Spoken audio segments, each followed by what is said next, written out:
Hello बच्चे, कैसे आप लोग। पिछले लेक्चर्स में हमने क्या क्या लर्न कर चुके हैं। पिछले लेक्चर्स में हमने वेक्टर एडिशन के सारे रूल्स कंप्लीट कर चुके हैं, जिसमें हमने ट्रायंगल रूल स्टडी किया है, पैरेललोग्राम रूल स्टडी किया और फाइनली हमने पॉलीगन रूल स्टडी किया है ना। ठीक है। सो उसके बाद मैंने जस्ट लेक्चर नंबर 4 में जो आपने रिसेंटली देखा होगा, उसमें हमने कुछ क्वेश्चन सॉल्व किए है ना, कुछ प्रॉब्लम्स हमने डिस्कस किया था वेक्टर एडिशन को लेके। ठीक है। सो वेक्टर एडिशन में जो इम्पोर्टेंट फॉर्मूला है वो आपने लर्न कर चुके हैं। ठीक है। सो अभी जो है हमें आगे बढ़ना चाहिए, तो आप खुद को एश्योर कीजिए कि आगे बढ़ने से पहले वेक्टर के बारे में अभी तक आपको जितने भी इंफॉर्मेशन मिला है, जितने भी कंसेप्ट्स आपको बताए गए हैं, वो अच्छे से क्लियर है या नहीं। अगर आपको अच्छे से क्लियर नहीं है तो पिछला लेक्चर्स को जाके थोड़ा अच्छे से रिवाइज कर लीजिए, और रिवाइज करने के बाद कुछ क्वेश्चंस भी सॉल्व कर दीजिए। ओके। और आपको बार बार बताया गया है कि जो आपको हेल्पलाइन नंबर दिए हैं, तो उसमें आपको जो डाउट्स है, डिफिकल्टीज है, ज़रूर भेजिए। ठीक है। सो आप में से कोई भी एक स्टूडेंट है जिन्होंने मुझे इन्वर्स फंक्शन को लेके मुझे कमेंट किए थे कि जो ट्रिगोनोमेट्रिक फंक्शन है उनका इन्वर्स कैसे निकाला जाता है ना। ठीक है। तो ये जो टॉपिक है मैं थोड़ा सा एक पर्टिकुलर टाइम निकाल के आज ले लूँगा। ठीक है। आज के लेक्चर में एंडिंग में मैं आपको इन्वर्स फंक्शन के बारे में बताऊँगा। ठीक है। फाइन। चलिए आज के क्लास में हम क्या स्टडी करने को जा रहे हैं। चलिए आज का लेक्चर के लिए आप सभी को वेलकम है। आज हम शुरू कर देते हैं वेक्टर रिजोल्यूशन। मैंने आपको लास्ट क्लास बताया था कि वेक्टर रिजोल्यूशन जो है बहुत इंपॉर्टेंट टॉपिक है। थ्रू आउट फिजिक्स आप देखना इसका एप्लीकेशंस होते रहेंगे, इसलिए आप इसको बिल्कुल इग्नोर नहीं कर सकते, है ना। वैसे भी हम कोई भी टॉपिक सीख रहे हैं ना, हमें इसको अप्लाई करना है, इसलिए हम सीख रहे हैं। यस, आपको ये परमानेंटली ये टॉपिक के इम्पैक्ट आपके ऊपर दिखेगा। चलिए, जैसे इसका नाम है वेक्टर रिजोल्यूशन। रिजोल्यूशन का मतलब क्या है? रिजोल्यूशन का मतलब है चीज़ों को ब्रेक करना, रिजॉल्व करना, है ना, पर्टिकुलर डायरेक्शन में इसको रिप्रेजेंट करना, ये रिजोल्यूशन का मतलब है। ठीक है। सो सोचिए, इसमें मैं शुरुआत ऐसे करता हूँ। सपोज हम एक 2 डायमेंशनल सिचुएशन लेते हैं। ओके। 2D में आपको इमेजिन करना थोड़ा इजी होगा ना, इसलिए मैं 2 डायमेंशन ले रहा हूँ। देखिए बच्चे, ये ना मैंने 2 एक्सिस यहाँ पे ड्रॉ कर देता हूँ। सो ये y एक्सिस है और ये x एक्सिस है। दोनों एक्सिस के रेस्पेक्ट हम एक वेक्टर को कंसिडरेशन करेंगे। ठीक है। ये है x एक्सिस और ये y axis. x axis and y axis. Okay बेटा। ठीक है। और हम क्या करते हैं यहाँ पे इस एक्सिस में, लाइक यहाँ पे आपको मालूम है first quadrant, second quadrant, third quadrant, fourth quadrant, है ना। हम वेक्टर को कोई भी क्वाड्रेंट पे रिप्रेजेंट कर सकते हैं। उस हिसाब से आपको ये जो साइन है, जैसे आपको मालूम है इस क्वाड्रेंट में ये भी प्लस होता है, ये भी प्लस होता है ना। इस क्वाड्रेंट में y प्लस होगा, x क्या होगा, माइनस होगा। थर्ड क्वाड्रेंट में दोनों क्या होंगे, माइनस होंगे। तो ये सारी चीजें आप जानते होंगे। ओके।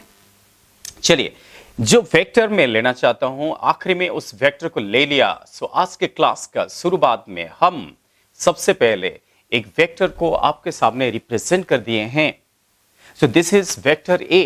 वेक्टर मतलब क्या है? ये फोर्स हो सकता है, ये वेलोसिटी हो सकता है, ये डिस्प्लेसमेंट हो सकता है ना। इन जनरल हमने ए वेक्टर बना ही दिया। ओके। और ये जो वेक्टर है ना, ये एक्स एक्सिस के साथ कुछ एंगल डिस्क्राइब कर रहा है। सपोज हमने इस एंगल को थीटा ले लेते हैं। Fine. Yes, theta is the angle described by vector A with respect to X axis, है ना। ऐसे कोई जरूरी नहीं है, आप एंगल y के साथ भी ले सकते हैं, ऐसे कोई जरूरी नहीं है। ठीक है। सो कैसे आपको दिख रहा है इस वेक्टर को, आप थोड़ा सा देखिए। और मैं इसके साइड में और एक डायग्राम बना रहा हूं, उसको भी आप देखिए। दोनों डायग्राम में जब आप कंपैरिजन करेंगे तो आपको रिजोल्यूशन का मतलब अच्छे से समझ में आएगा, है ना। तो मैंने ये भी एक्स एक्सिस है, ये भी y एक्सिस है, बट जो दूसरे डायग्राम में उसमें जो वेक्टर को मैं ले रहा हूं, उस वेक्टर को थोड़ा सा देखिए मैं किस तरीके से ले रहा हूं। ये है वेक्टर। तो दोनों डायग्राम में आपको क्या डिफरेंस दिख रहा है? आपको क्या डिफरेंस दिख रहा है? आपको एक बड़ा डिफरेंस दिख रहा है कि यहाँ पे ये जो सेकंड डायग्राम बनाया उसमें जो ए वेक्टर है ये पूरी तरफ से एक्स एक्सिस के अलॉन्ग है ना। ये एक्स एक्सिस के अलॉन्ग है। और यहाँ पे जो वेक्टर ने ड्रॉ किया, ना ये एक्स एक्सिस में दिख रहा है, ना ये वाई एक्सिस में दिख रहा है ना। मैंने इस क्वाड्रेंट में इसको रिप्रेजेंट किया हूं। सो दोनों में आपको इस तरीके से डिफरेंस फील हो रहा है। बेटा ध्यान दीजिए, अगर कोई वेक्टर एक पर्टिकुलर एक्सिस में एक्ट हो, उसको आप क्या रिजल्ट करेंगे? है ना। जैसे कि ये वेक्टर पूरी तरफ से एक्स एक्सिस में है, दैट मीन्स ये पूरी तरफ से इसका मैग्नीट्यूड, डायरेक्शन, सब कुछ हमने पूरी एरो को हमने एक्स एक्सिस में रिप्रेजेंट किए हैं, ठीक है। बट यहां पे ऐसा नहीं है, यहां पे आपको क्या दिख रहा है, ये जो वेक्टर है ये वेक्टर एक्स वाई प्लेन में है, ये एक्स वाई प्लेन में है। तो ऐसे लग रहा है इस वेक्टर का कुछ इफेक्ट एक्स में भी है और कुछ इफेक्ट वाई में भी है। सोचिए, रिजल्व कब करेंगे, रिजल्व तब करेंगे जब वेक्टर ना एक्स में होगा ना वाई में होगा, है ना। हम इसको रिजल्व करेंगे, क्यों ना ये आपको एक्स एक्सिस में दिख रहा है ना ये वाई एक्सिस में दिख रहा है, ये एक्स वाई प्लेन में दिख रहा है। इसका मतलब यह है कि उसका कुछ इफेक्ट एक्स एक्सिस में भी है, कुछ इफेक्ट वाई एक्सिस में भी है। वो जो इफेक्ट है, वो जो वैल्यू है, वो हम कैसे फाइंड आउट करें। आपको पता है, आप यहां से ना परपेंडिकुलर ड्रॉप कर दीजिए। अगर आप यहां से परपेंडिकुलर ड्रॉप करेंगे, कई बार हम इसको प्रोजेक्शन बोलते हैं, कई बार हम इसको प्रोजेक्शन बोलते हैं। जब परपेंडिकुलर ड्रॉप करेंगे, परपेंडिकुलर ड्रॉप करने के बाद ये जो राइट एंगल ट्रायंगल बन गया है, इस ट्रायंगल को जरूर देखिए। और यहाँ पे जो है ये जो वैल्यू आया, जो बेस लेंथ आया है, दैट मीन्स यहां से लेके यहां तक दिख रहा है आपको। ये एंगल तो 90 डिग्री है, पर ये जो साइड दिख रहा है, तो ये जो है मैं इसको ए एक्स में रिप्रेजेंट करूंगा। सिमिलरली अगर हम क्या करते हैं, वाई एक्सिस को परपेंडिकुलर ड्रॉप करते हैं, सिमिलर केस है, तो ये जो वैल्यू आएगा, बेटा बताओ आप इसको क्या लिखोगे। Yes, this will be A Y, ये ए एक्स वेक्टर, ये A Y vector. That means मैंने क्या किया, ये जो वेक्टर ओरिजिनली आपको दिख रहा था, इसको दो पार्ट में डिवाइड किया हूं, दो कंपोनेंट पे ब्रेक कर दिया हूं। क्यों दो कंपोनेंट पे ब्रेक किया, बिकॉज उसका कुछ वैल्यू एक्स में है और कुछ वैल्यू वाई में है। इसका जो इफेक्ट है ना, इसका इफेक्ट एक्स एक्सिस में भी है, इसका इफेक्ट वाई एक्सिस में भी है। ऐसा उस डायग्राम में नहीं है, उस डायग्राम में पूरी तरफ से वेक्टर का जो इफेक्ट है वो कौन सा एक्सिस में है, वो एक्स एक्सिस में। वाई में कोई इफेक्ट ही नहीं है, यहां पे वाई में कोई इफेक्ट है ही नहीं। समझ पा रहे हैं? यस। तो इसको अगर हम एक्स वेक्टर लिखते हैं और ये जो साइड है इसको ए वाई लिखते हैं, सो जरूर आपको यहाँ पे पैरेललोग्राम दिख रहा है। यस, याद कीजिए, पैरेललोग्राम रूल याद कीजिए। आपको दिख रहा है ना, एक्स वेक्टर और a Y vector are the adjacent sides of a parallelogram. X vector and a Y vector are the adjacent sides of a parallelogram. और जो ए वेक्टर है ना, उस पैरेललोग्राम का क्या है, डायगोनल है। जैसे कि आपको मालूम है, ये जो डायगोनल है, this will represent addition of two vectors. कौन से टू वेक्टर्स का एडिशन है? यस, जो आप सोच रहे हैं।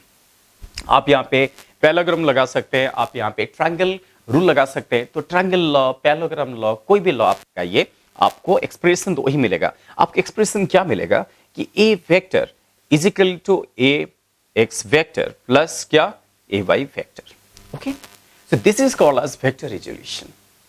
सो यहां पे ये अगर ए वाई वेक्टर है, उसके सामने वाला साइड ये भी क्या होगा, ए वाई वेक्टर होगा। सो देखो ना, यहाँ पे ट्रायंगल भी सेटिस्फाई हो रहा है। ट्रायंगल कैसे सेटिस्फाई हो रहा है, आपको बोला था हेड एंड टेल कॉम्बिनेशन, है ना। तो यहाँ पे एक्स के हेड को ए वाई का टेल मिल गया है ना।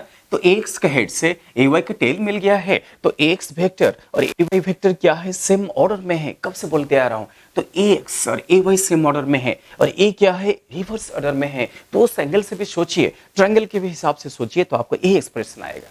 फाइन। सो एक्स का हेड को ए वाई का टेल मिल गया है, तो ये दोनों सेम ऑर्डर में है, रिजल्टेंट क्या है, रिवर्स ऑर्डर में है। So triangle rule, parallelogram rule, कुछ भी रूल हम लगा सकते हैं। So this is called as vector resolution in two dimension. ये जो डायग्राम में आपको दिख रहा है, this is two dimensional situation. ये टू डायमेंशन में मैं रिप्रेजेंट कर रहा हूं। ओके, सो अगर हम ऐसा रिप्रेजेंट करते हैं, तो बेटा देखिए दूसरा डायग्राम की तरफ आइए। इस डायग्राम में कौन बताएगा, क्या आपको रियलाइज हो रहा है, इस डायग्राम में ए वाई क्या होगा, what will be the value of A Y.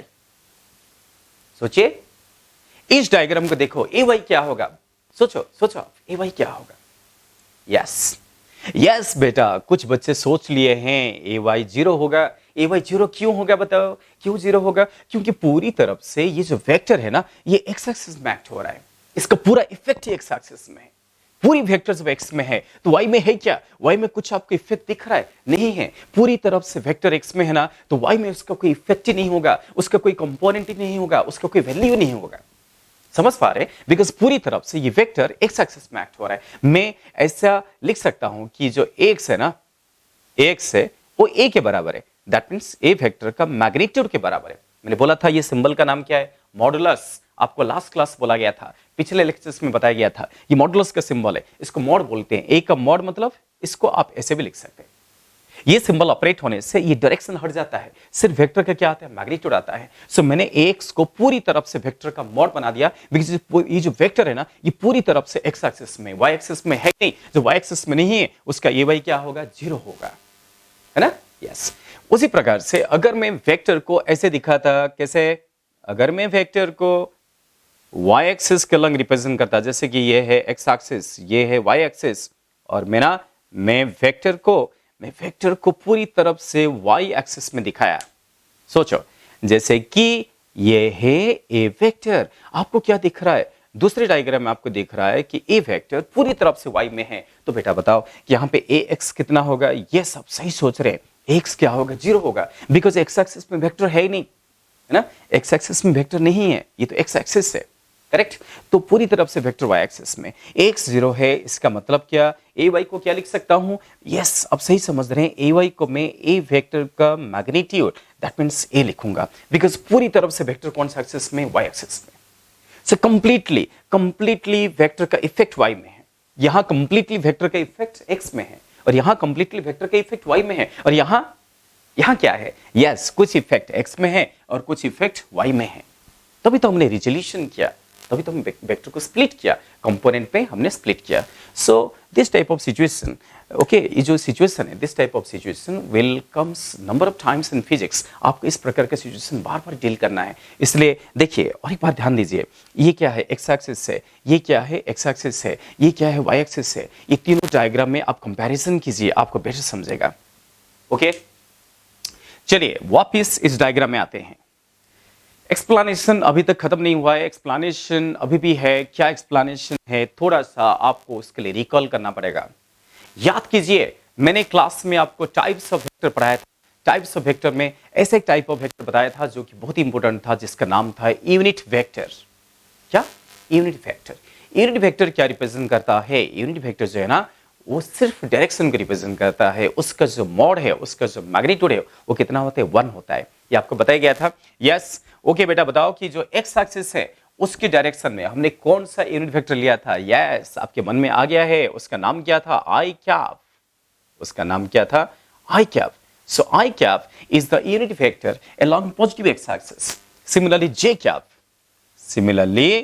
j cap is the unit vector along positive y axis. I cap, J cap, क्या इसको यहां पे यूज किया जा सकता है, यस यूज किया जा सकता है। सोचिए ये क्या है, वेक्टर है। ये कौन से वेक्टर है जो कि एक्स एक्सिस के अलोंग है। इस वेक्टर का डायरेक्शन किधर है, इसका डायरेक्शन आई कैप में है। तो क्या मैं इसको ऐसे लिख सकता हूं, क्या इसको हम ऐसे लिख सकते हैं, एक्स। एक्स का मतलब क्या है, उसका मैग्नीट्यूड।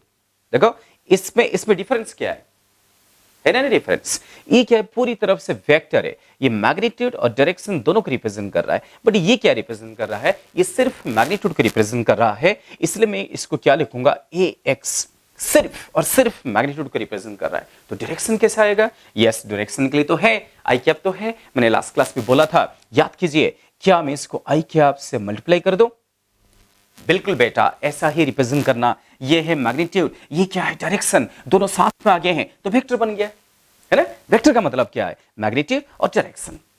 उसी प्रकार से अगला जो टर्म है मैं क्या लिखूं बताइए। यस मुझे लिखना पड़ेगा ए वाई इंटू क्या, यस क्या लिखूं, वाई एक्सिस का डायरेक्शन क्या है, वाई डायरेक्शन में हमने जो यूनिट वेक्टर लिया वो जे कैप है ना। तो इस तरीके से आप इसको एक्स आई कैप प्लस ए वाई जे कैप ऐसा आप लिख सकते हैं। So this is the representation of vector in terms of its components.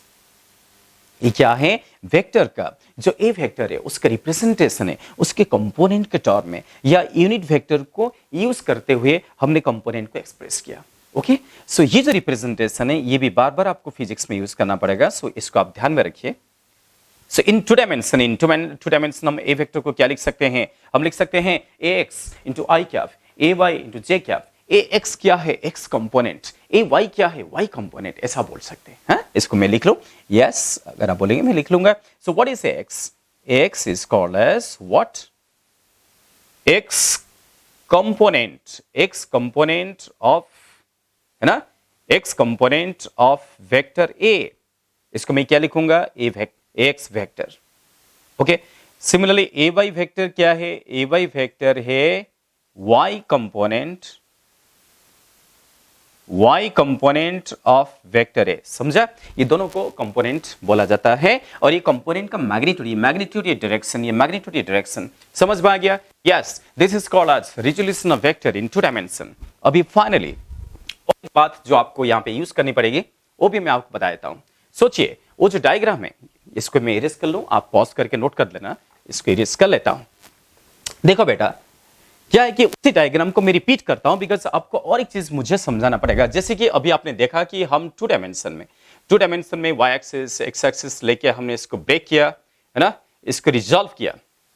जब आप रिजॉल्व करते हैं, जैसे ये ए वेक्टर है और मैंने इस एंगल को क्या लिया था, थीटा लिया था। अगर मैं यहां से परपेंडिकुलर ड्रॉप करूं और मैं सिर्फ मैग्नीट्यूड के बारे में सोचूं, अभी डायरेक्शन भूल जाते हैं, सिर्फ मैग्नीट्यूड के बारे में सोचते हैं। डायरेक्शन तो चलो आई कैप जे कैप जो है ना, आई कैप जे कैप मिलके आपको डायरेक्शन दे देंगे। अब हम सिर्फ मैग्नीट्यूड के बारे में सोचते हैं। किसका मैग्नीट्यूड, कंपोनेंट के मैग्नीट्यूड, है ना।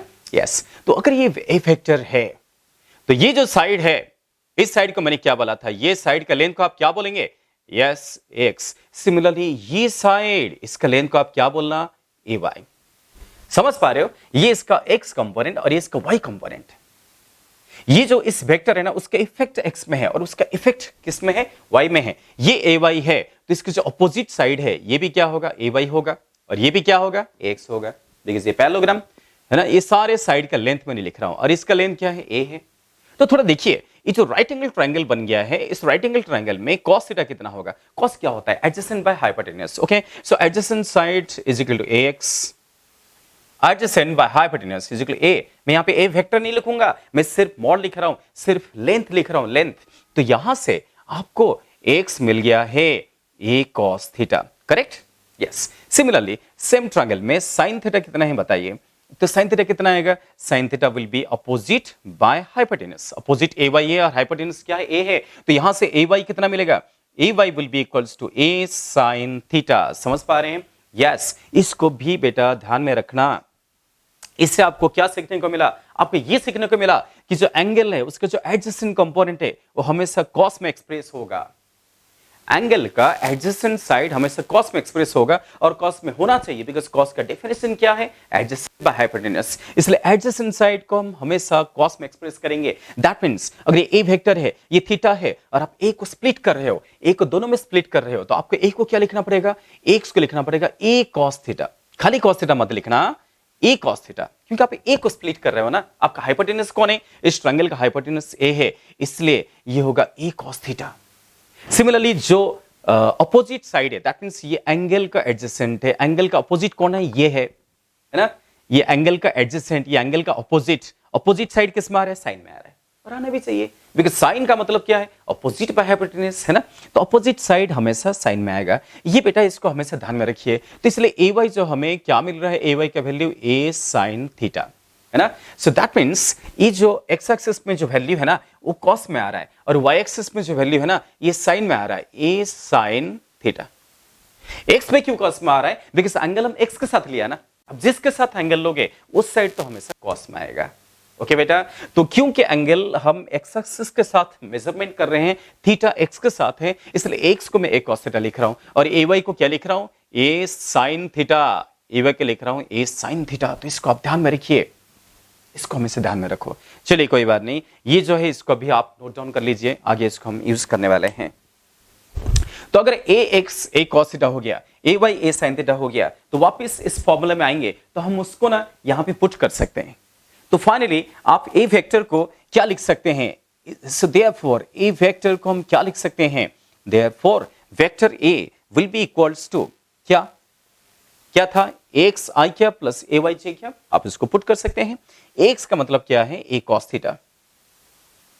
समझ पा रहे हो, जो एक्स है वो हमें क्या मिला, ए कॉस थीटा मिला। तो ए एक्स आई क्या मतलब ए कॉस थीटा आई क्या प्लस ए वाई जे क्या मतलब क्या है, ए साइन थीटा, ए साइन थीटा इंटू जे क्या। ये जो है ये है, और एक तरीके से हमने वेक्टर को रिप्रेजेंट किया जिसमें हमने एंगल को इन्वॉल्व कर दिया। तो जैसे जैसे मैथमेटिकल सिचुएशन आएगा आपको वैसे ही डील करना है। Okay yes. तो एक बात तो क्लियर हो गया है, एक बात तो क्लियर हो गया कि एंगल को लगकर जो साइड आएगा, एंगल के कनेक्टेड जो साइड आएगा, एंगल का एडजेसेंट जो साइड आएगा, उसको हम हमेशा कॉस में एक्सप्रेस करेंगे, है ना। रिजल्व किसको कर रहे हो, ए वेक्टर को, वो तो रहेगा, जिसको रिजल्व करेंगे वो रहेगा, इनटू क्या होगा, कॉस थीटा होगा। इसको आप ध्यान में रखिए, क्योंकि हम जब 3D में जाएंगे ना, तो आपका इमेजिनेशन थोड़ा सा आपको स्ट्रॉन्ग करना पड़ेगा। अभी तो 2D में काम चल रहा है ना। यस। आखिर में उस बात को भी ध्यान में रखो, क्वाड्रेंट, क्वाड्रेंट का मतलब क्या है। ये फर्स्ट क्वाड्रेंट मतलब प्लस प्लस, एक्स भी पॉजिटिव वाई भी पॉजिटिव। सेकंड क्वाड्रेंट बोलो, second quadrant X negative Y positive. Third quadrant, third quadrant क्या है, दोनों नेगेटिव, एक्स भी नेगेटिव वाई भी negative. Fourth quadrant, fourth quadrant में क्या है, एक्स पॉजिटिव और वाई नेगेटिव। वो आप ध्यान में रखिए, वो साइन भी आपको यूज करना पड़ेगा। ओके चलिए कोई बात नहीं, हम एक छोटा सा एग्जांपल लेंगे। ये है वेक्टर रिजोल्यूशन का थ्योरी, ये है वेक्टर रिजोल्यूशन इन 2 डायमेंशन, उसका थ्योरी। ओके ओके बेटा, आप इसको नोट डाउन कर लीजिए, इसको अच्छे से नोट डाउन कर लीजिए। लेक्चर नंबर 5 में वेक्टर रिजोल्यूशन के बारे में डिस्कशन हो रहा है। लेक्चर नंबर 1, 2, 3, 4 कंप्लीट हो चुके हैं। अगर आपने देखा नहीं होगा, जरूर उस लेक्चर्स को सबसे पहले देख लीजिए। ये सारे लेक्चर्स आपस में रिलेटेड है। 1, 2, 3, 4 के बाद आज हम कर रहे हैं लेक्चर नंबर 5। देखिए फिजिक्स बड़ा अजीब सा सब्जेक्ट है। अजीब सा मतलब बड़ा इंटरेस्टिंग सब्जेक्ट है। इंटरेस्टिंग भी है फिजिक्स में, मैथमेटिकल बैकग्राउंड भी बहुत ही स्ट्रांग है, बहुत ही अच्छे से मैथमेटिक्स लगते हैं। ओके आप बिलीव नहीं कर सकते, फिजिक्स में दुनिया भर के मैथ्स यूज होते हैं, बिकॉज बिना मैथमेटिक्स में हम फिजिक्स को कैसे एक्सप्रेस करें। तभी तो मैं आपका एक मैथमेटिकल बैकग्राउंड पहले क्लियर कर रहा हूं। ओके और आप देखेंगे आगे आगे क्लास में आपको जबरदस्त मजा आएगा, फिजिक्स पढ़ने में जबरदस्त मजा आएगा, आप एंजॉय करेंगे। आप देखेंगे अरे फिजिक्स कहीं नहीं है, हमारे सराउंडिंग में है, जैसे कि आपको बोला था, है ना। फिजिक्स पार्क में है, फिजिक्स आपके किचन रूम में है, फिजिक्स आपके घर पे है, फिजिक्स फुटबॉल ग्राउंड में है, फिजिक्स क्रिकेट ग्राउंड में है ना। यस। या फिजिक्स कोई हिल स्टेशन में है, या फिजिक्स जो है ये रेनबो में भी है ना।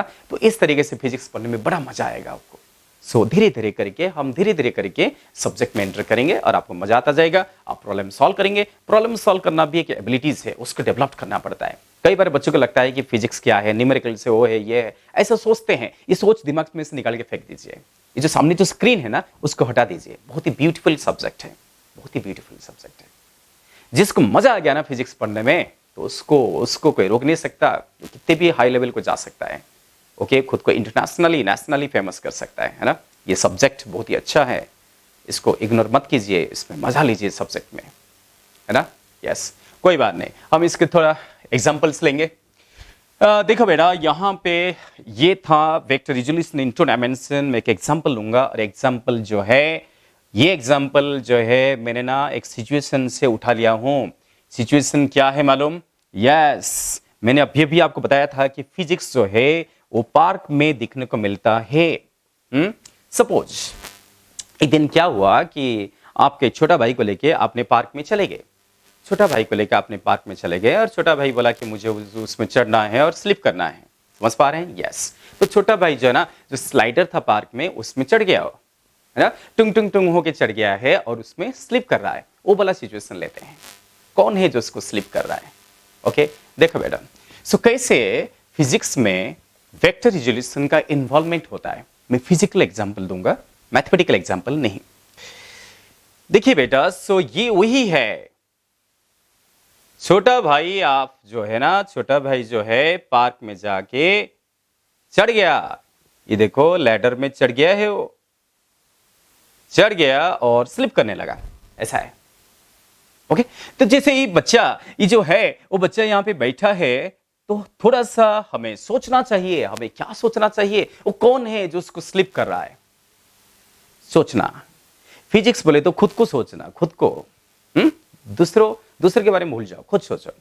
ये आपका छोटा भैया है, इधर बैठा है, वो क्यों स्लिप कर रहा है? वो इज रिस्पॉन्सिबल। जैसे कि मैं आपके सामने इस मार्कर को छोड़ दिया, मार्कर को कौन लेके चला जा रहा है ये आपको अच्छे से पता है। मार्कर किस लिए, ये मार्कर किस लिए चला जा रहा है, ये मार्कर किस लिए चला जा रहा है? Yes, pulling force. कौन पुल कर रहा है, कौन फोर्स लगा रहा है? Yes, gravity. तो ग्रेविटेशनल फोर्स भी यहां पे हेल्प कर रहा है। अगर ग्रेविटी नहीं होगा तो क्या होगा? सोचो, क्या छोटा भैया को मजा आएगा? मजा नहीं आएगा, बिकॉज वो स्लिप नहीं कर पाएगा। तो ग्रेविटेशनल फोर्स इसको हेल्प कर रहा है, पर ग्रेविटेशनल फोर्स किस डायरेक्शन में लग रहा है सोचिए। थोड़ा सा आपको ज्योमेट्रिकल भी सोचना चाहिए। हम एक काम करते हैं, ये जो स्लाइडर है ना, इस एंगल को सपोज हम जो है इसको 30 डिग्री ले लेते हैं। ओके बेटा, स्लाइडर जो है ना हॉरिजॉन्टल के साथ 30 डिग्री एंगल बना रहा है ना नहीं। सो अब देखो यहां पे क्या हुआ है कि ग्रेविटी जो है, अर्थ जो है आपके भाई को खींच रहा है, नीचे खींच रहा है। तो आपके ब्रदर को या आपके सिस्टर को अगर ग्रेविटी इस तरफ नीचे खींच रहा है तो मैं फोर्स के डायरेक्शन नीचे दिखाऊंगा ना, और फोर्स स्टार्ट कहां से करूंगा? उसी से स्टार्ट करूंगा, बिकॉज फोर्स उसके ऊपर एक्ट हो रहा है। फोर्स जिस पे एक्ट होगा हम एरो उसी से ही शुरू करेंगे। एरो मतलब क्या है? ये देखो मैं कि एरो यहां से बना दिया। ये एरो किस लिए? एरो क्या है आपको तो पता है, कोई भी वेक्टर को एरो के द्वारा रिप्रेजेंट करते हैं। और ये कौन सा वेक्टर है? ये फोर्स वेक्टर है। इस फोर्स का नाम क्या है? ग्रेविटेशनल फोर्स है। ओके, मैं उस ग्रेविटेशनल फोर्स को मैंने कुछ तो सिंबॉलिक रिप्रेजेंटेशन किया। मैंने इस फोर्स का नाम दे दिया एफ जी। एफ क्या? जी। एफ जी का मतलब क्या है? ग्रेविटेशनल फोर्स, जो कि वर्टिकली डाउनवर्ड एक्ट हो रहा है। सोचिए। यस। अब कैसा है, कैसे वेक्टर रिजोल्यूशन का कंसेप्ट यूज होगा, इसको थोड़ा सा बड़ा कर दूंगा ताकि आपको इजी हो जाए समझने के लिए। तो this is the direction of gravitational force, जो कि रेस्पॉन्सिबल है। इसी की वजह से जो है ना ये बच्चा स्लाइड कर रहा है। अब हमें क्या करना पड़ेगा? कैसे आपने अभी थ्योरी में क्या देखा? क्या बिना एक्सिस में हम रिजल्व कर सकते हैं? बिल्कुल नहीं कर सकते हैं। आपको मालूम पड़ा कि कोई भी वेक्टर को रिजल्व कब करते हैं? जब उस वेक्टर ना एक्स में होता है ना वाई में होता है, तब आप रिजल्व करते हो, तब आप ब्रेक करते हो। अगर ऑलरेडी एक्स में है, ऑलरेडी पूरी तरफ से वेक्टर एक्स में, तो रिजल्व करने का क्या जरूरत है? कोई जरूरत नहीं है। या वेक्टर पूरी तरफ से वाई एक्सिस में है, तो रिजल्व करने का क्या जरूरत है? बिल्कुल जरूरत नहीं है। रिजल्व कब करेंगे? जब वेक्टर ना एक्स में होगा ना वाई में होगा। सोचिए, यहां देखिए, अगर ये वेक्टर है, हम इसको कैसे रिजल्व करें? ऐसे कर सकते हैं। आपको सबसे पहले एक्सिस ड्रॉ करना पड़ेगा। बिना एक्सिस में रिजोल्यूशन का कोई मतलब नहीं है। एक्सिस कैसे एक्सिस ड्रॉ करेंगे? आप बोलोगे मैं एक्स एक्सिस कैसे लूंगा, वाई एक्सिस कैसे लूंगा? कोई कैसे भी बोल सकता है। कोई बच्चा बोलेगा मैं ऐसे एक्स एक्सिस ले लूंगा। सोचो, एक बच्चा ना उसने एक्स एक्सिस ऐसे मान लिया, वाई एक्सिस ऐसे मान लिया। उसने बोला कि अरे अभी तो सर ने भी ऐसे किया था, एक्स ऐसे माना था, वाई ऐसे माना था, ये एक्स एक्सिस, ये वाई एक्सिस, मैं ऐसे ही कर लूंगा। यस, वो कर सकता है, ऐसे कोई प्रॉब्लम नहीं है। बट आप कैसे भी एक्सेस ले सकते हो, इसमें कोई रेस्ट्रिक्शन नहीं है। बट बेटा ध्यान देना कि आपके सामने जो सिचुएशन है, जो कुछ आपके सामने हो रहा है, उसको ध्यान में रखते हुए अगर हम एक्सेस को ड्रॉ करें तो हम इजीली चीजों को एक्सप्लेन कर पाएंगे।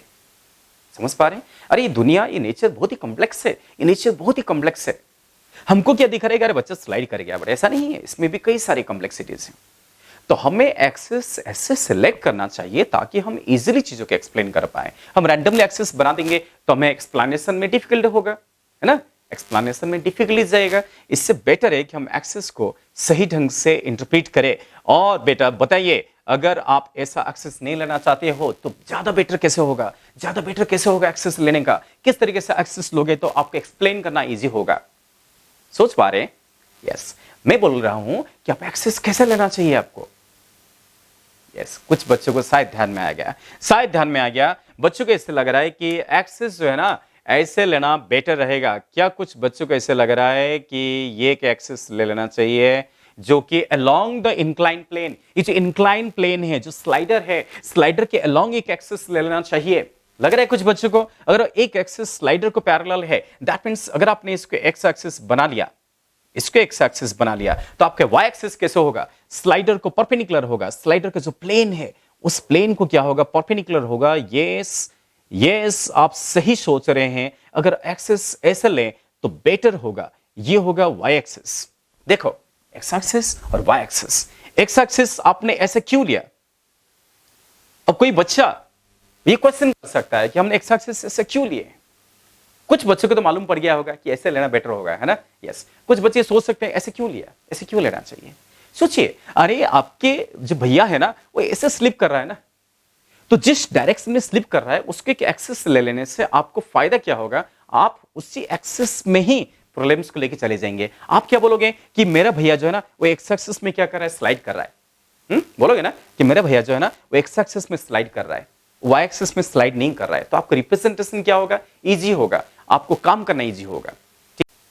तो यहां पे दैट मींस यहां पे हमें जिस वेक्टर को रिजॉल्व करना है वो आपके सामने है, और वो कौन सा फोर्स है, वो है ग्रेविटेशनल फोर्स, है ना।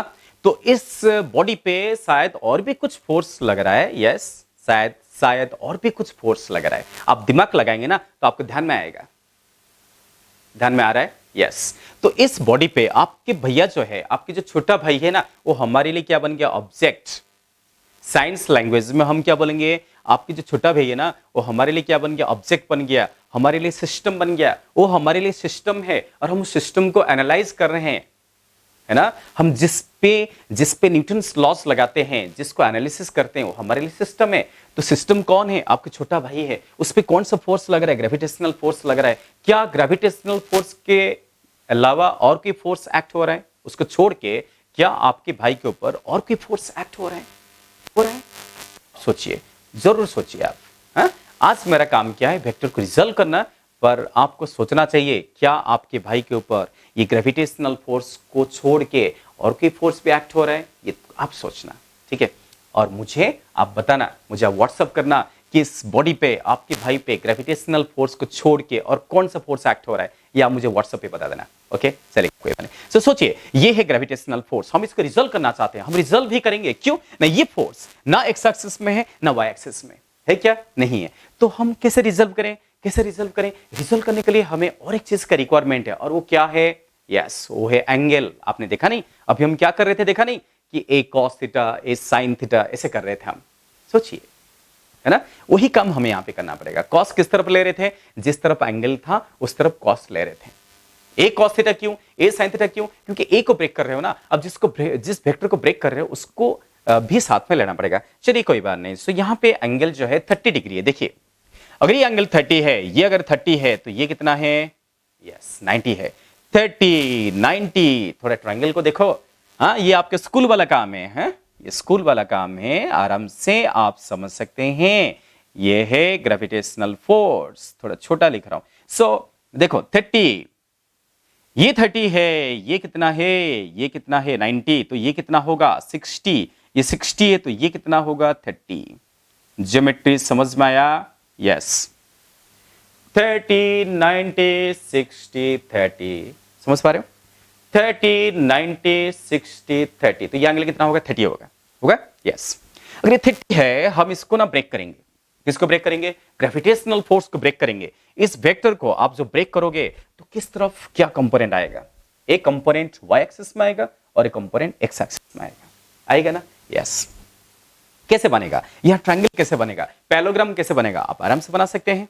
अब सोचिए, मैंने क्या बोला था कि अगर आपको y एक्सिस में कंपोनेंट चाहिए, तो मैंने क्या बोला था कि आप ना यहां से y के ऊपर एक परपेंडिकुलर ड्रॉप कर देना, है ना, यस। तो इसको थोड़ा सा इलाबोरेटली एक्सप्लेन करने के लिए इसको बड़ा करता जा रहा हूं, ताकि आपको अच्छे से समझ में आए, है ना। इसको बड़ा कर दिया, थोड़ा एक्सिस को भी बड़ा कर देता। ये कौन सा एक्सिस है, y एक्सिस है।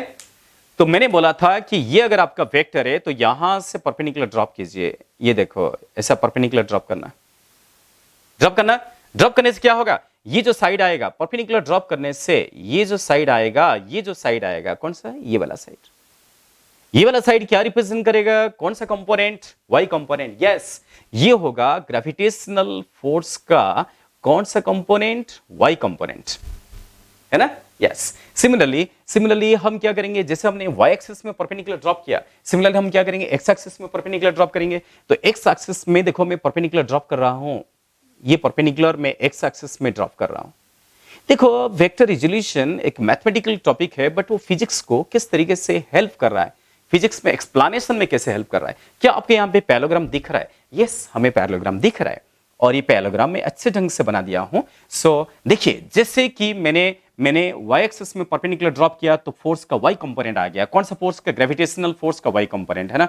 सो ग्रेविटेशनल फोर्स का y कंपोनेंट आया। सिमिलरली ग्रेविटेशनल फोर्स का x कंपोनेंट भी आ चुका है, क्योंकि मैंने परपेंडिकुलर x एक्सिस में ड्रॉप किया। तो ये जो साइड आया, ये कौन सा, इसको मैं क्या लिखूं, इसको मुझे लिखना पड़ेगा ग्रेविटेशनल फोर्स का कौन सा कंपोनेंट, यस, x कंपोनेंट। तो ये ग्रेविटेशनल फोर्स का x कंपोनेंट है, जो आपको यहां पे अभी अभी दिखा है।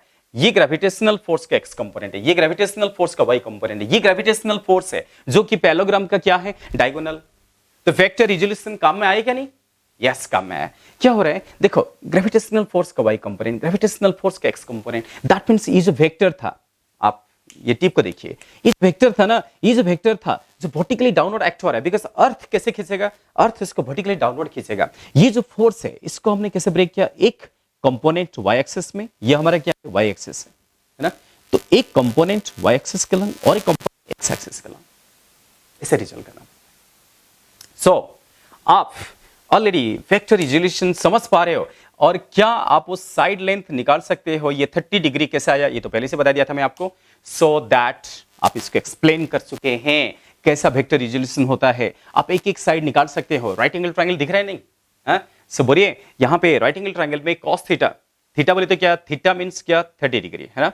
सो इस ट्रायंगल में cos थीटा कितना आएगा, cos theta is equal to कितना आएगा, एडजेसेंट बाय हाइपोटेन्यूज, है ना, एडजेसेंट बाय हाइपोटेन्यूज। तो एडजेसेंट कितना है, ग्रेविटेशनल फोर्स का y कंपोनेंट, बाय हाइपोटेन्यूज कितना है, Fg है, मतलब ग्रेविटेशनल फोर्स ही है हाइपोटेन्यूज। तो यहां से ग्रेविटेशनल फोर्स का y कंपोनेंट कितना आया, gravitational force Fg into cos theta, और थीटा कितना है, थीटा कितना है, 30 डिग्री। तो हम इसको क्या लिखेंगे, Fg cos 30 डिग्री। और cos 30 आपको पता है, cos 30 का वैल्यू कितना है, याद करो ट्रिगोनोमेट्रिक टेबल। cos 30 डिग्री कितना होता है, cos 30 होता है √3/2। सो √3 Fg/2 ये है ग्रेविटेशनल फोर्स का y कंपोनेंट। इस तरीके से आप निकाल सकते हैं। सिमिलरली अगर आपको ग्रेविटेशनल फोर्स का x कंपोनेंट चाहिए, ये अगर Fgx है, तो ये जो साइड है, ये जो साइड आपको दिख रहा है, ये भी क्या होगा, Fgx होगा, क्योंकि इसका डायरेक्शन किस एक्सिस के लॉन्ग है, इसके डायरेक्शन x एक्सिस के लॉन्ग है।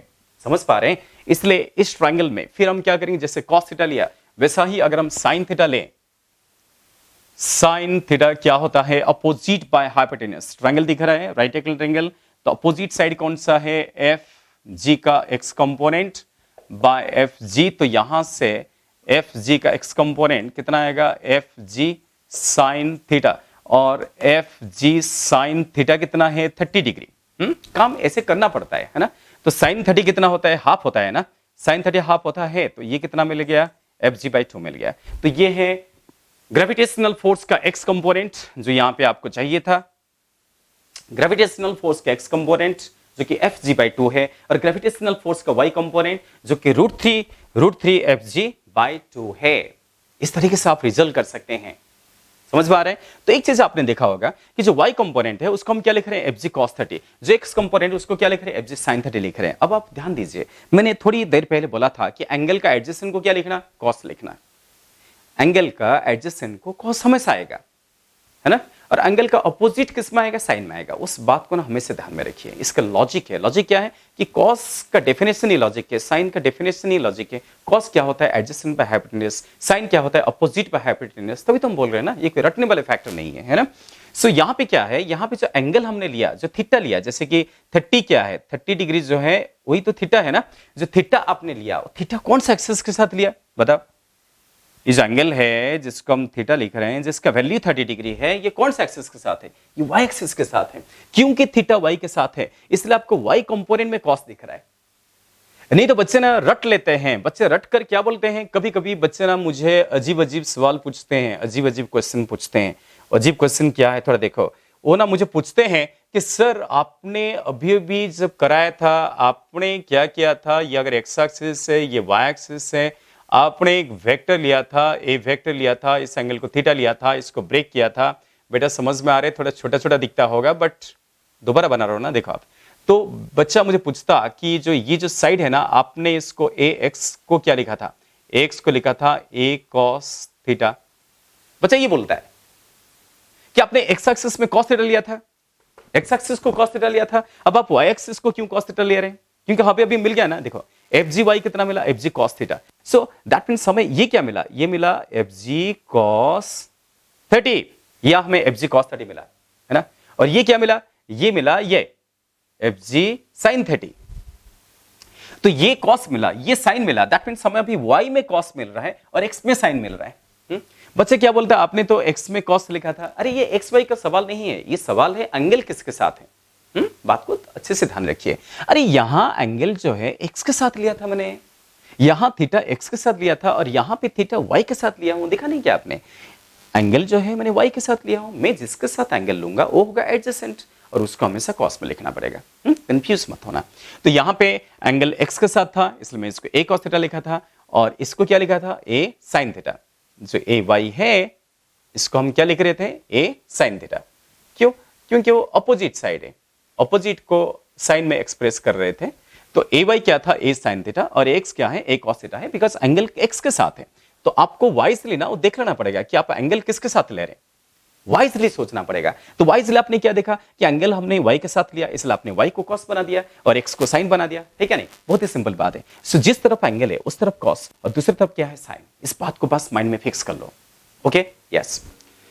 चलो, तो आप अब बोलो कि आपके भाई को, आपके भैया को कौन से फोर्स से जो स्लाइड करा रहा है, एक्स एक्सिस के लंग आपके भैया क्यों स्लाइड हो रहा है, कौन से फोर्स की वजह से स्लाइड हो रहा है, उसको स्लाइडिंग टेंडेंसी कौन दे रहा है, कौन से फोर्स दे रहा है। यस, एफ जी का जो एक्स कंपोनेंट है, ग्रेविटेशनल फोर्स का जो एक्स कंपोनेंट है, जो इंक्लाइन प्लेन के लंग है, वही इसको स्लाइड करने में मदद कर रहा है ना। हाँ, और सोचो अगर आपका भाई जो है ना स्लाइड करना चाहता पर स्लाइड हो नहीं पा रहा है तो कौन तो रोक रहा है, वही तो है जो उसको रोक रहा है। कौन है जो उसको रोक रहा है। अगर आपका भाई स्लाइड करना चाहता, वहां बैठ गया, स्लाइड में बैठ गया, फिर भी स्लाइड नहीं हो रहा है, कोई तो रोक रहा है। वो भी सोचना, वो भी सोचना है ना।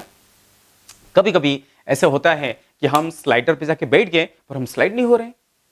कोई पुरानी स्लाइडर को चले जाओ, वहां बैठ जाओ तो देखना कि आप स्लाइड नहीं होंगे। अगर स्लाइड हो नहीं रहे हो तो कोई है जो उसको रोक रहा है, जो आपके भैया को रोक रहा है। कौन है वो भी आपको बताना है ना। मैंने इसलिए आपको पूछा था कि आपके भैया पे सिर्फ ग्रेविटेशनल फोर्स एक्ट नहीं हो रहा है, आपके भैया पे और भी फोर्सेस एक्ट हो रहे हैं। कौन से फोर्सेस है जो आपके भैया पे एक्ट हो रहे हैं, आपके ब्रदर पे एक्ट हो रहे हैं, वो मुझे आपको व्हाट्सअप करना है। आप मुझे इसी डायग्राम को, जो डायग्राम आपके सामने है ना, इसी डायग्राम को आप क्या करो, कंप्लीट करो, उस पे सारे फोर्स दिखाओ, इस डायग्राम में सारे फोर्स दिखाओ, कौन से फोर्स एक्ट हो रहा है और आप मुझे व्हाट्सअप कर दो उस डायग्राम को। हैं? यस। मैं तो बस एक ही फोर्स लेके काम कर रहा हूं, मुझे तो वेक्टर रिजोल्यूशन एक्सप्लेन करना है ना। तो मैंने क्या किया, एक ही फोर्स लिया और उसको रिजॉल्व कर दिया। मैंने एक्स एक्सिस लिया, वाई एक्सिस लिया, एक्स एक्सिस के लॉन्ग, एक्स एक्सिस के लॉन्ग, वाई एक्सिस के लॉन्ग, इसको तोड़ दिया, इसको ब्रेक कर दिया। और ब्रेक करने में मुझे सबसे हेल्प कर रहा है राइट एंगल ट्रायंगल का प्रॉपर्टी। राइट एंगल ट्रायंगल में क्या है, साइन क्या है, कॉस क्या है, वही तो मुझे हेल्प कर रहा है ना, जो आप स्कूल में पढ़ चुके हैं, है ना। रिपीटेडली बता रहा हूं कि एंगल का एडजेसेंट साइड को हमेशा कॉस में लिखना। यहां एंगल देखो y के साथ है इसलिए y को मैंने कॉस में लिखा हूं और x को साइन में लिखा हूं। और उसका मत भूलना, ये जो ग्रेविटेशनल फोर्स है ना उसका कंपोनेंट है, तो fg cos थीटा या fg sin थीटा है ना। कई बार बच्चे क्या करते हैं, खाली cos sin लेते हैं। अरे खाली cos sin मत लिखो, जिसको ब्रेक कर रहे हो ना उसको तो पहले लिखो। हम किसको ब्रेक कर रहे हैं, हम fg को ब्रेक कर रहे हैं, उसको पहले लिखेंगे, फिर cos लिखेंगे, उसको पहले लिखेंगे, फिर sin लिखेंगे, जैसे कि आपको मैं यहाँ पे डिराइव करके दिखा रहा हूँ। फाइन। तो ये था एक छोटा सा एग्जाम्पल। तो फाइनली आप कंक्लूजन क्या निकला, इस प्रॉब्लम का कंक्लूजन ये निकला कि इन दिस केस कौन सा फोर्स है, in this case F G का जो एक्स कंपोनेंट है ना, F G x is responsible. किस लिए रेस्पॉन्सिबल है, ग्रेविटेशनल फोर्स का जो एक्स कंपोनेंट है इज रेस्पॉन्सिबल फॉर क्या, स्लाइडिंग टेंडेंसी। मैं स्लाइडिंग टेंडेंसी क्यों लिखा, क्योंकि जरूरी नहीं है कि आपका भैया स्लाइड कर जाएगा, जरूरी नहीं है। अगर थोड़ा रफ हो गया ना, ज्यादा रफ हो गया ना, तो शायद वो स्लाइड भी नहीं कर सकता। थोड़ा थोड़ा मैं आपको फिजिक्स का टच दे रहा हूं, है ना। Is responsible for sliding tendency of छोटा भाई, है ना, ऑफ छोटा भाई। आपके जो छोटा भैया है, जो छोटा भाई है ना, छोटा भाई जो है उसका स्लाइडिंग टेंडेंसी के लिए कौन रिस्पॉन्सिबल है, जी एक्स रिस्पॉन्सिबल है। तो यस, ये हमारा कंक्लूजन निकल गया। ये एग्जांपल आप सभी को समझ में आ गया, यस बिल्कुल समझ में आया। अभी और एक छोटा सा एग्जांपल लेंगे, है ना, और एक छोटा सा एग्जांपल लेंगे। आप उस पर दिमाग लगाओ, है ना, मेरे साथ साथ आप भी दिमाग लगाओ, खाली देखो मत। चलो केवल ये सबको समझ में आया, इसको नोट डाउन कर लेना, इसको अच्छे से नोट करो। ओके, ये है हमारा सिस्टम। छोटा भाई, छोटा भाई आपका सिस्टम है। हम फिजिक्स लैंग्वेज में इसको क्या बोलेंगे? फिजिक्स लैंग्वेज में बोलेंगे सिस्टम। ये हमारे लिए सिस्टम है ना। और उस सिस्टम को हम एनालाइज कर रहे थे। पूरा तो एनालाइज नहीं किया हमने, बस एक ही फोर्स लेके एनालाइज किया। आप मुझे जरूर व्हाट्सअप करके दिखाइए कि छोटा भाई पे और कौन सा फोर्स लगेगा। अगर वो स्लाइड नहीं कर पाएगा तो क्यों नहीं कर पाएगा? चलिए इरेज कर देता। अगला सिचुएशन के लिए तैयार हो जाइए। Why mathematics to represent physics? Why mathematics to represent physics? कैसे रिप्रेजेंट करेंगे? चलो, मैथ में भी इंटरेस्ट लेना जरूरी है। नेक्स्ट एग्जांपल, चलिए कोई बात नहीं। अगला एग्जांपल में क्या दिया है? यहां पे चारों क्वाड्रेंट दिखा देता। So first quadrant, second quadrant, third quadrant and fourth quadrant. ये एक्स एक्सिस है और ये वाई एक्सिस है। और क्या है जो है ना, आपको एक सिचुएशन ऐसे दे दिया। ये देखो, ये सिचुएशन ऐसे दिया। सिचुएशन क्या है? ये तो मैथमेटिकल डायग्राम है। एक्चुअली सिचुएशन क्या है मालूम?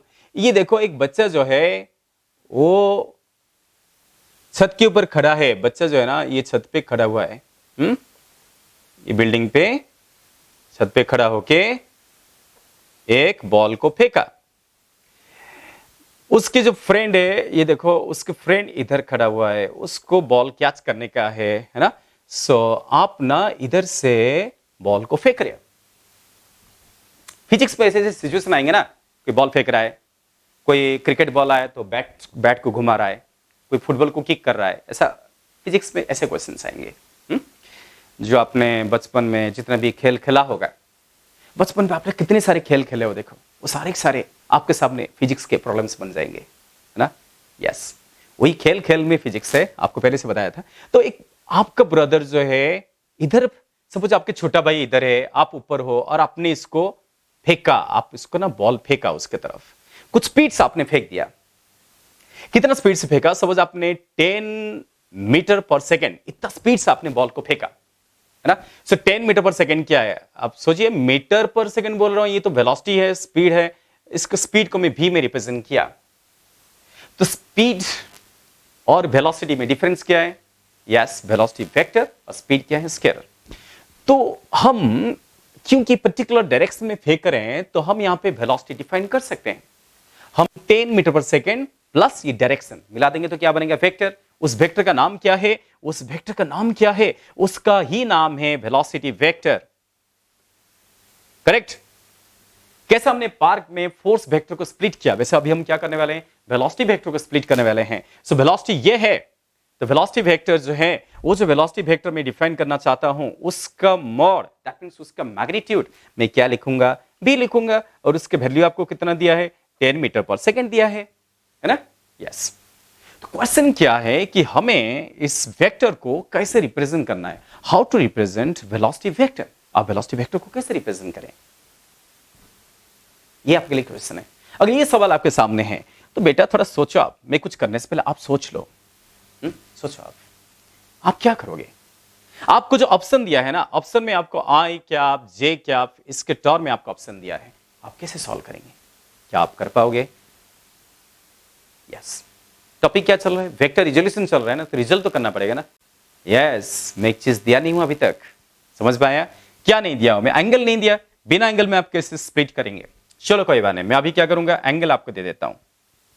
ये जो वेलोसिटी वेक्टर है, ये ना एक्स एक्सिस के साथ या वाई एक्सिस के साथ, किसी के साथ भी तो एंगल बनाएगा ना।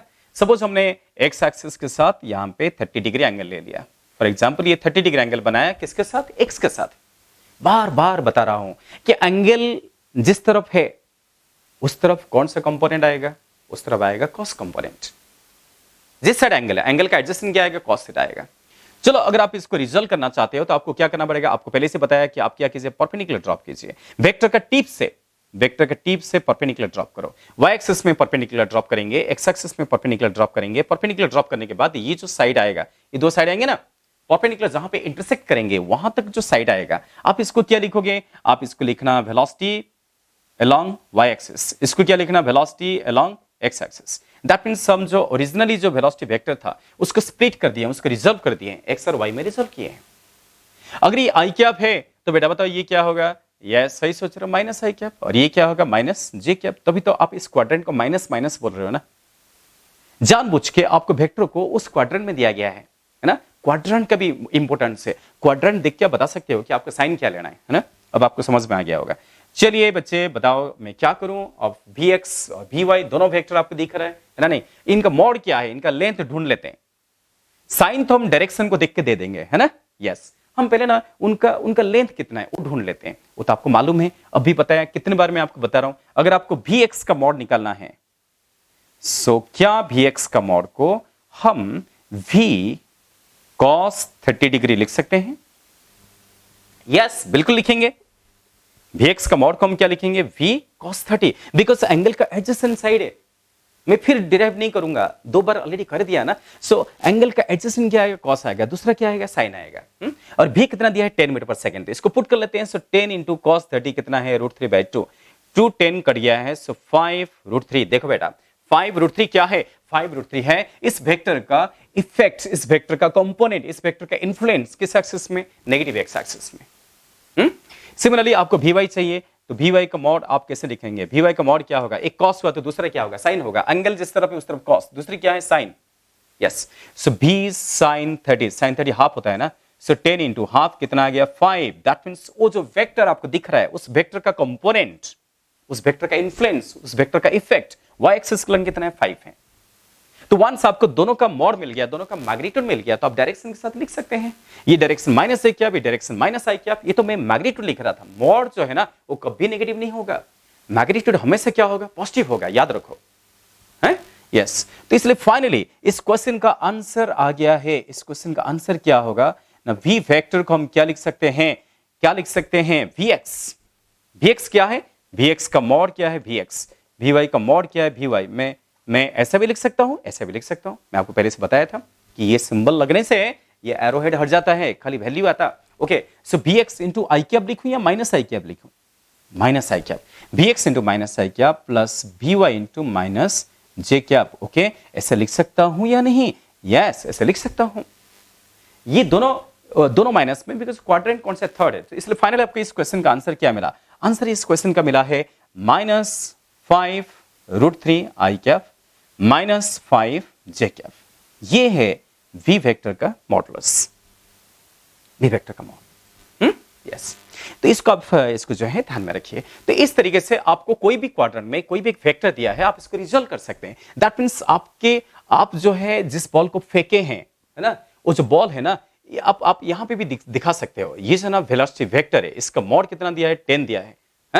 तो मैं यहां भी दिखा सकता हूं ना, कैसे दिखाऊंगा कि यहां पे ऐसा एक्सिस बना दूंगा, ये हो गया एक्स एक्सिस, ये कौन सा हो गया वाई एक्सिस। तो प्रॉब्लम्स को ना ऐसे डील करना पड़ता है फिजिक्स में। ये देखो दोनों एक्सिस बना दिया, ये एंगल आपको कितना दिया है 30 डिग्री दिया है, तो अब इसको ब्रेक कर रहे हो है ना, आप ब्रेक कर रहे हो, एक कंपोनेंट इधर आया और कंपोनेंट इधर आया, वो आपको मिल गया ना, ये सब वैल्यूज मिल गया है, समझ पा रहे हैं। यस तो इस तरीके से प्रॉब्लम को डील करना पड़ता है। ये है फिजिकल सिचुएशन, ये है उसका एक्सप्लेनेशन है ना, ये है फिजिकल डायग्राम, ये है मैथमेटिकल रिप्रेजेंटेशन उस डायग्राम का।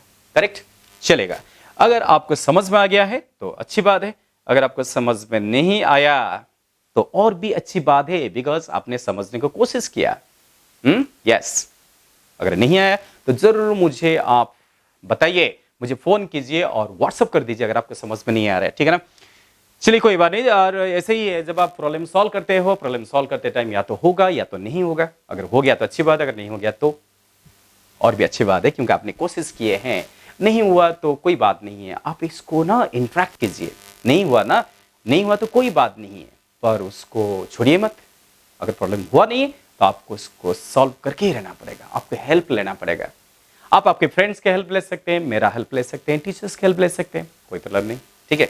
ओके कभी भी नेगेटिव मत होना है, हमेशा एक पॉजिटिव एनर्जी स्टेट में रहना। चलेगा कोई बात नहीं, ये आपका रिजोल्यूशन समझ में आ गया है। एक छोटा बात जो है उसको बोल के इस क्लास को मैं टर्मिनेट कर दूंगा है ना। फिर हम अगले क्लास में भी वेक्टर रिजोल्यूशन करने वाले हैं, और अगले क्लास में हम क्या करेंगे मालूम, हम 3 डायमेंशन में रिजॉल्व करेंगे। ये कौन सा डायमेंशन है, ये सब 2 डायमेंशन में, थोड़ा इजी है, ठीक है ना। सोचिए एक जरूरी चीज है, वो जो है ये क्या है, थोड़ा नोट करके लिख देता हूं। जब भी हम रिजल्व करते हैं ना, जैसे कि अभी भी हमने क्या किया, वेक्टर को 2 डायमेंशन में रिजल्व किया। आपने देखा कि मैंने ये क्या लिया था, ए वेक्टर लिया था, है ना, इसको रिजल्व कर दिया था। ये क्या है, एक्स एक्सिस से इसको परपेंडिकुलर ड्रॉप किया तो ये क्या मिल गया, ए एक्स मिल गया है। ये क्या मिल गया है, ए वाई मिल गया है विथ डायरेक्शन। डायरेक्शन के साथ क्या लिखूंगा, ए एक्स आई कैप, इसको क्या लिखूंगा, ए वाई जे कैप। मैग्नीट्यूड और डायरेक्शन, ये मैग्नीट्यूड है, ये डायरेक्शन है, ये मैग्नीट्यूड, ये डायरेक्शन। आप तो सीख गए हो अभी, है ना, कोई बात नहीं। ये बात एक, ये भी ए वाई जे कैप हुआ तो ये भी क्या होगा, ए वाई जे कैप होगा, है ना। एक बात ध्यान में रखो कि यहां पर आप पाइथागोरस थ्योरम भी लगा सकते हैं ना। हाँ, और एक तरीके से भी हम इसका मैग्नीट्यूड को रिप्रेजेंट कर सकते हैं, किसका, इस वेक्टर का। उसको नोट डाउन कीजिए। मतलब अगर आप यहां पे सिर्फ मैग्नीट्यूड चाहते हैं तो आप क्या करो, यहां पे पाइथागोरस थ्योरम लगा सकते हो। अगर हम पाइथागोरस थ्योरम लगाएं तो जो राइट एंगल ट्रायंगल दिख रहा है उस ट्रायंगल में मैं क्या लिख सकता हूं, क्या लिख सकता हूं बताओ। ए वेक्टर जो है ना उसका मॉड, मॉड का मतलब सिर्फ ये डायरेक्शन चला गया है, इसको मैं लिख सकता हूं अंडर रूट ए एक्स स्क्वायर प्लस क्या, ए वाई स्क्वायर। लिख सकता हूं क्या, यस बिल्कुल लिख सकता हूं। और मॉड तो कभी नेगेटिव नहीं होता, मॉड मीन्स मैग्नीट्यूड, वो कभी नेगेटिव नहीं होगा। माइनस साइन का मतलब सिर्फ डायरेक्शन को है, कंफ्यूज मत होना, ओके। माइनस साइन बोलते डायरेक्शन, मॉड तो हमेशा पॉजिटिव रहेगा। तो ये भी ना एक इंपॉर्टेंट फॉर्मूला है। ये फॉर्मूला को आप ध्यान में रखिए कि आप जस्ट पाइथागोरस थ्योरम यूज करके उस वेक्टर का मैग्नीट्यूड को एक्सप्रेस कर सकते हैं। दैट मींस आप क्या कर रहे हो, आप आई कैप का जो कोफिशिएंट है, आई कैप का कोफिशिएंट क्या है, एक्स है, जी कैप का कोफिशिएंट क्या है, ए वाई है, उनको आप स्क्वायरिंग कर रहे हैं, ऐड कर रहे हैं, रूट ले रहे हैं, उससे क्या हो रहा है, उस वेक्टर का मॉड आ जा रहा है, उसका मैग्नीट्यूड आ जा रहा है। इसको भी थोड़ा ध्यान में रखना बेटा, ये भी आपको काम में आएगा, ओके। यस, नोट डाउन कर लीजिए इसको। तो चलिए आज का इस क्लास में आपको क्या सीखने को मिला, आपको सीखने को मिला कि वेक्टर को कैसे रिजल्व करते हैं, कैसे तोड़ते हैं, कैसे ब्रेक करते हैं, किस वेक्टर को ब्रेक करते हैं जो किसी भी एक्सिस का लंग नहीं होता है ना, उसका कुछ वैल्यूज एक्स में होता है और कुछ वैल्यूज वाई में होता है। अगर पूरी तरफ से वेक्टर एक पर्टिकुलर एक्सिस में है उसको रिजल्व नहीं करते हैं, क्योंकि पूरी तरफ से उसी एक्सिस में है ना, उसका मतलब दूसरे एक्सिस में उसकी वैल्यू क्या आएगा, 0 आएगा। यस बेटा, ठीक है। सो आप इसको अच्छे से लर्न कर लेना, अच्छे से नोट डाउन करना। नोट डाउन करना बहुत ही जरूरी है। आप कोई थियोरेटिकल सब्जेक्ट नहीं पढ़ रहे हैं, फिजिक्स है, फिजिक्स, मैथमेटिक्स, केमिस्ट्री, ये साइंस के जो सब्जेक्ट्स है ना बहुत ही लॉजिकल है, बहुत ही लॉजिकल सब्जेक्ट है। लॉजिक डेवलप करना पड़ता है, रटने वाले कल्चर पे ये होते ही नहीं है। रटना बटना वो सारे बंद कर दो, ओके। उल्टा ब्रेन का उस हिस्से को आप डेवलप करो, ब्रेन का उस हिस्से को डेवलप करो जिसके द्वारा आप चीजों को इमेजिन कर सकते हैं, चीजों को रियलाइज कर सकते हैं, अलग अलग डायरेक्शन में सोच सकते हैं। ये सब है आपके अंदर। आपकी कमजोर स्टूडेंट नहीं है, कोई भी स्टूडेंट अपने को कमजोर नहीं सोचना चाहिए। हर स्टूडेंट एक जैसे हैं, सभी के ब्रेन की कैपेसिटी इक्वल है, सभी के ब्रेन के जो एनर्जी लेवल है वो इक्वल है। सिर्फ जो स्टूडेंट उस पार्ट को डेवलप कर लिया है ना, ये सब एक्सरसाइज करते हैं, हमारे मसल्स डेवलप हो जाते हैं। ऐसा ही आप ना बार बार ब्रेन का उस पार्ट को हैमरिंग कीजिए जो पार्ट लॉजिक को डेवलप करता है, जो पार्ट क्रिएटिविटी को डेवलप करता है, जो पार्ट थॉट प्रोसेस को डेवलप करता है। बार बार उस पर आप हैमरिंग करोगे ना, वो पार्ट आपका डेवलप हो जाएगा। वो पार्ट है आपके ब्रेन में पर आप शायद डेवलप नहीं किया होगा, है ना। उस पार्ट को डेवलप कीजिए। उसके लिए आप खुद इंपॉर्टेंट है, आपके सराउंडिंग इंपॉर्टेंट नहीं है, आप इंपॉर्टेंट है। सराउंडिंग सिर्फ आपको कोऑपरेट करेगा, आपको बोलेगा ऐसे करो, वैसे करो, वैसे करो, कैसे मैं बोल रहा हूं, है ना। यस, अल्टीमेटली आप ही इंपॉर्टेंट है। ओके बेटा, फिर हम नेक्स्ट क्लास मिलेंगे। ओके, इसको अच्छे से लर्न करना, लिखना, डाउट पूछना, इंटरेक्ट करना। Okay, thank you, bye bye.